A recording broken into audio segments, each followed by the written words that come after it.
First witness is Dr. Anthony Levatino. Dr. Levatino is a board-certified obstetrician gynecologist. Over the course of his career, Dr. Levatino has practiced obstetrics and gynecology in both private and university settings, including as an associate professor of OB/GYN at the Albany Medical College. And Dr. Levatino, we'll begin with you. Welcome. Thank you, Chairman and members of the committee. I only have 5 minutes, so I'm going to get right to it. Second trimester D&E abortions performed between roughly 14 and 24 weeks of gestation. Your patient today is 17 years old. She's 22 weeks pregnant. Her baby is the length of your hand plus a couple of inches. And she's been feeling her baby kick for the last several weeks, but she's asleep on an operating room table. You walk into that operating room scrubbed and gowned, and after removing laminaria, you introduce a suction catheter into the uterus. This is a 14 French suction catheter. If she were 12 weeks pregnant or less, basically the width of your hand or smaller, you could basically do the entire procedure with this. But babies this big don't fit through catheters this size. After suctioning the amniotic fluid out from around the baby, you introduce an instrument called a Sofer clamp. It's about 13 inches long. It's made of stainless steel. The business end of this clamp is about 2.5 inches long and 1/2 inch wide. There are rows of sharp teeth. This is a grasping instrument. When it gets a hold of something, it does not let go. A D&E procedure is a blind abortion, so picture yourself introducing this and grabbing anything you can blindly and pull, and I do mean hard, and out pops a leg about that big, which you put down on the table next to you.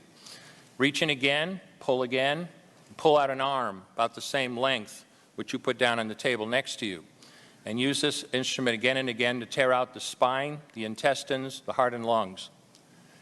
Head on the baby that size is about the size of a large plum. Can't see it, but you've pretty good idea you've got it if you've got your instrument around something and your fingers are spread about as far as they go. You know you did it right if you crush down on the instrument and white material runs out of the cervix. That was the baby's brains. Then you could pull out skull pieces. And you have a day like I had a lot of times. Sometimes a little face comes back and stares back at you.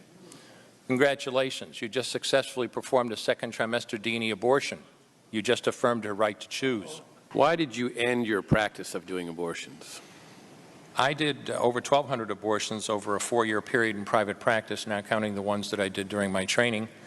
I met my wife during my first year of training at Albany Medical Center. We got married about a year later and found that we had an infertility problem. After years of failed infertility treatment and several years trying to adopt a child, we were blessed with adopting a little girl that we named Heather in August of 1978.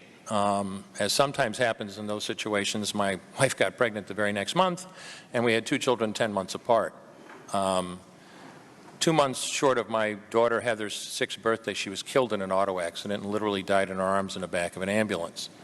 Anyone who has children might think they have some idea of what that feels like, but unless you've been through it yourself, you have no idea whatsoever.